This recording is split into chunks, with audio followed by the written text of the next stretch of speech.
Саламатсыздарбы, урматтуу мекендештер, урматтуу Борбор калабыбыздын тургундары.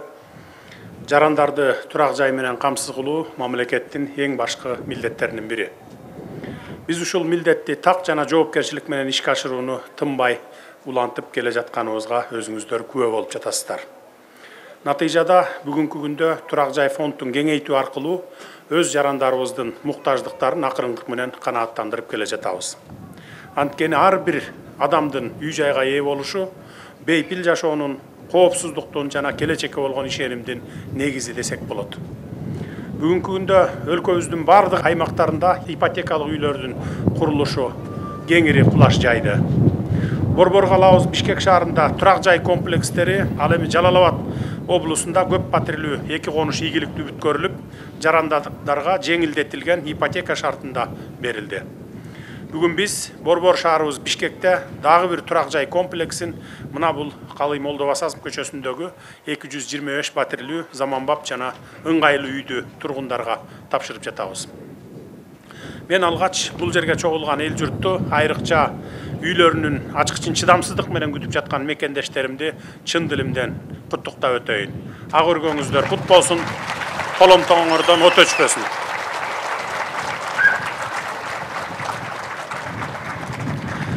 Урматтуу калайык калк, бүгүн биз жөн гана көп кабаттуу үйлөрдүн бүткөрүлүшүнө күбө болбостон, мамлекет жүргүзүп жаткан турак жай саясатынын иш жүзүндөгү жыйынтыктарынын үзүрүн көрүп жатабыз. Бул заманбап жана ыңгайлуу көп кабаттуу үй Менин үйүм программасынын алкагындагы дагы бир чоң ийгилик десек болот. Менин үйүм программасы жарандарыбыздын жашоо шартын өзгөрткөн, алардын келечекке болгон ишенимин бекемдеген мамлекеттик деңгээлдеги маанилүү долбоор.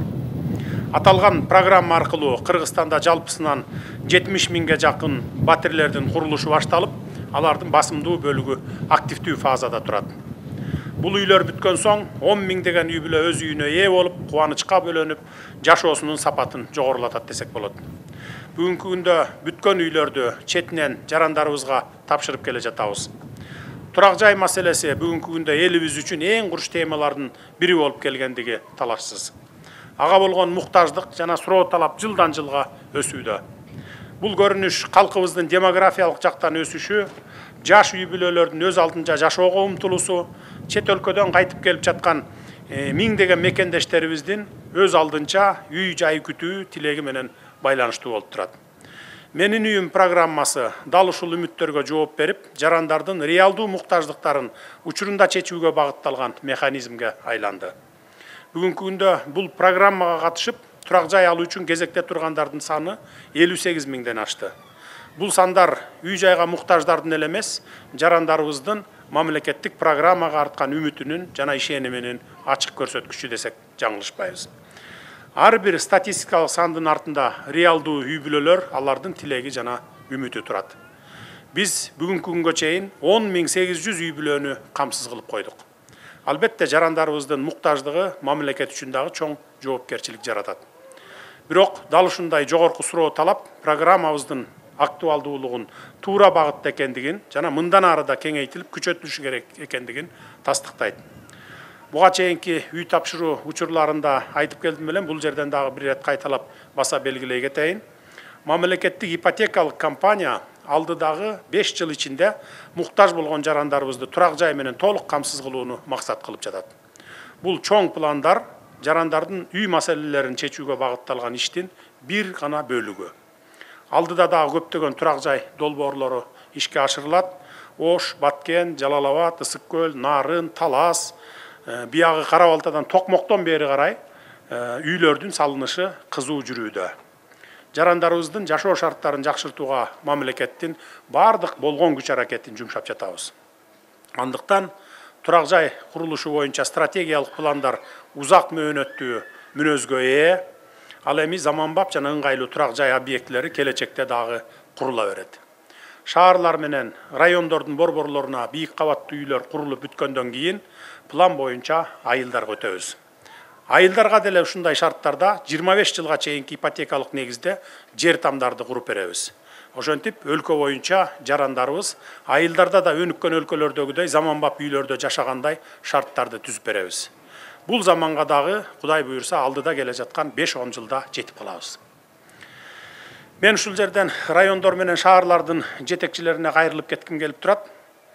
Рай борборлор менен шаарлардын ичиндеги бош жаткан жерлер менен көп кабаттуу үйлөрдү салууга ыңгайлуу жерлерди мамлекеттик ипотекалык компанияга өткөрүп бергиле.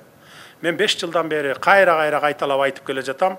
Силер болсо жеке кызыкчылыгыңарды биринчи орунга коюп, жерлерди жеке жактарга кармата берип жатасыңар.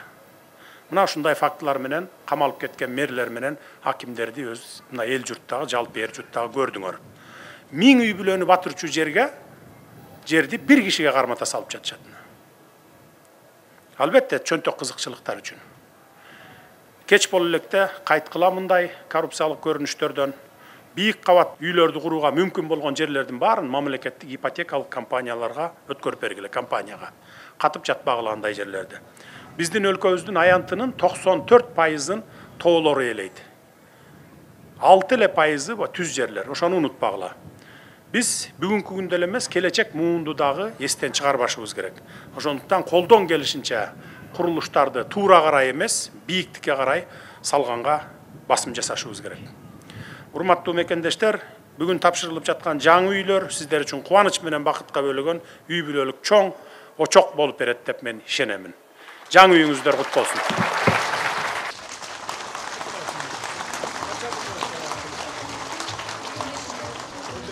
Аллахым бүгін бізге ушундай сонун күндү буйрган экен.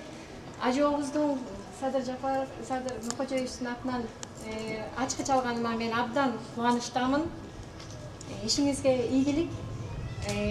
Сонун үйлөрдү, жолдордун баары оңдолуп, элдин шартын оңдоп берип атасыз. Кыргыз элим сиздин эмгегиңизди баалап барктап билет деп ишенем. Тарыхта каласыз деген ишеничим бар.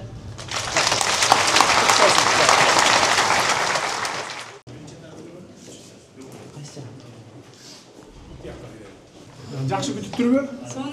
Канча комнат? Одна комната. Сиз алдыңызбы? Каякта иштейсиз? Министерство труда иштейсиз? Канча жыл болду иштегениңизге? Ал жакта иштеген 3 жыл, а так в целом у меня опыт 6 лет. 6 лет, а очередьте турам июль месяц 23 года. Бир жыл ушундай эле жеттиңизби үйгө? 2 жыл. 2 жыл, 2 жыл жашасыз. 2 жыл, Жакшы. Ошол жака буруптур. Силерге рахмат. Үй бүлөңүз барбы? Канча балаңыз? Жок, үйдө аны бияка келсиңиз замуж жок. Чыга элесиз. Калган эмес.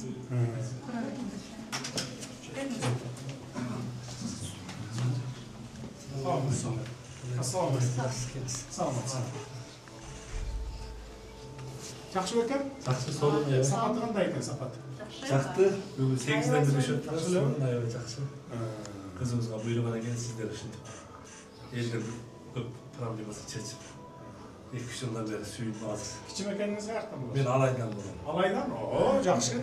Алайлыктар Бишкекке келип аттыр да. Биз көйөн онда. Намаз диyoruz. Kut bolsun hem kvartiriniz. Çoğun rахмат. Kut bolsun. Kandaysın abi? Uyun var kut bolsun. Ya, jigitler turboy be. Aleyküm assalam. Üçüncü jigit. 3 bala mısın bu? 3 öten erkek be. Ayman abi. Kayerda işteysin? Telefon numarayı Salamidin Pazarında. Salamidin Pazarında? Yaxşı. Qancha 3 komnatmı? 3 komnat. Ha, 3 komnat. 3 balam var ya. Yaxşı 3 balaga 3 komnat yaxşı degan tur var. Nemelerin kачествосы qanday ekan? Sapati.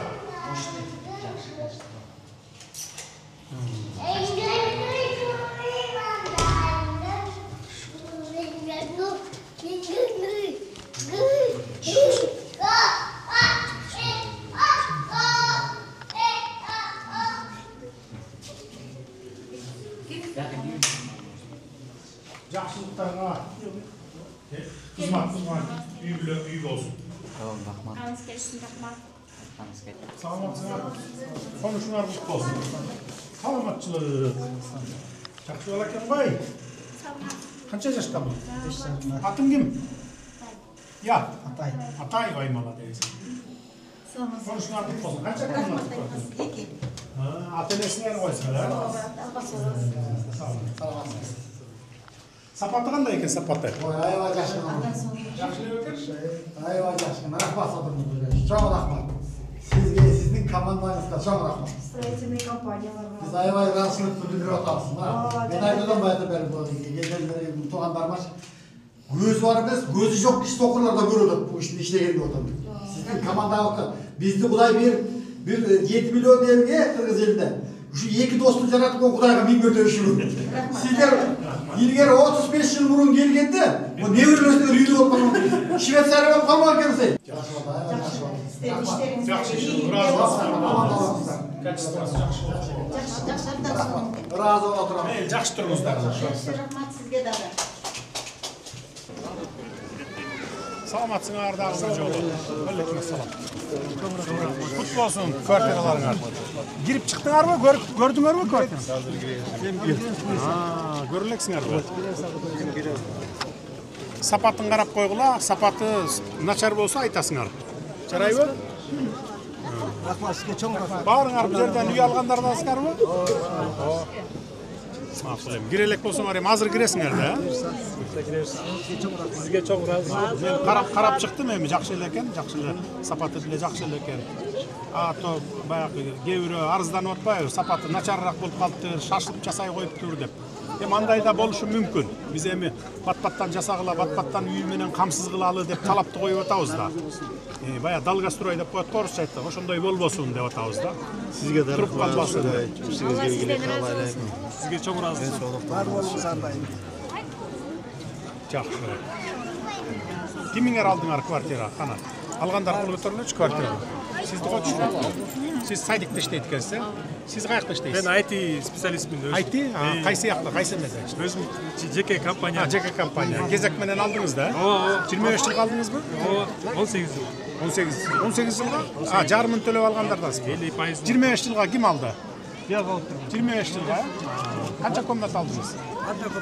Однокомнатный? Каякта иштейсиз? Эмгек акыңызбы же тазалыкта иштейсизби? Канча колуңуз каласыз? Айлык? Dünya yakın 50 bin geçeyim. 50 миңге чейин? Жакшы экен. Анда 15 миңди төлөйсүз, 35 миңи жашооңузга жетеби? Ашы бергөн. Мейли эми жакшы, кут болсун. Агыргаңыздар кут болсун. Жакшылыкка гана кызмат кылган үй квартиралардан болсун. Рахмат.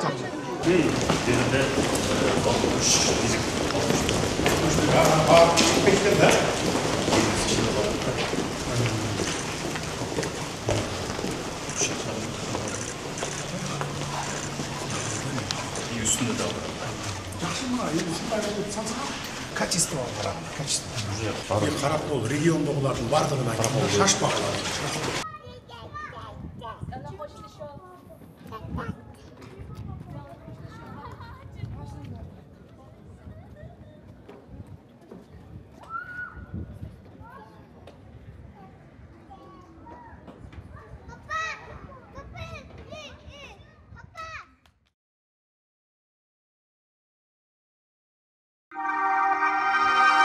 Thank you.